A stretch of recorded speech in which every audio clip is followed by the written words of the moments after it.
teh tednih so morali zreški kuharji močno prirediti običajen jedilnik. Tudi ob zadnjem kosilu pod Pohorjem so bile na krožniku same dobrote. Piščančji medaljon na žaru in goveji medaljon v omaki, zraven je satirana zelenjava na maslu in pa domači krompirjevi štruklji z korenčkom.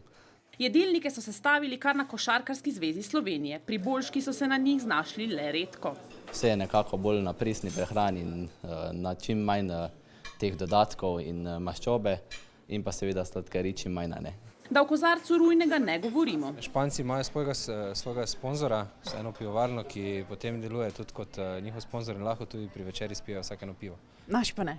Naši pa ne. Naši reprezentanti so se v tradicionalni bazi držali zase. Vstop skozi ta vrata v tako imenovan slovenski del je bil za običajnega gosta strogo prepovedan. Kaj šele v njihove sobane. Zdravo. Odprto je v redu. Redki srečneži izven hotela, ponosni Zrečani, so vendarle prišli do kakšnega avtograma. Ko grejo iz treninga, pridejo pa tu mimo, pa večinoma otroci pa po avtograme hodijo. Navkljub bolečemu porazu s kockastimi jih je po noči pred hotelom pričakalo nekaj 100 navijačev.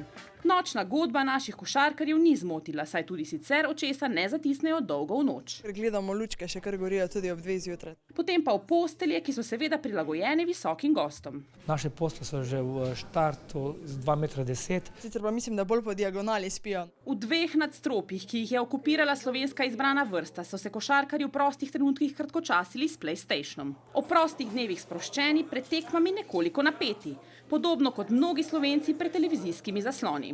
Pač morajo si želeti srčno, ne? Ker če je na pol srca, mora si želeti in je zmaga, ne? Mislim, da bo danes Slovenija zmagala, ko je danes ful trenirala. Od danes naprej v Zrečah ne bo več visel velikanski dres Slovenije, kajti reprezentanca se po noči že seli v prestižni ljubljanski hotel Kubo.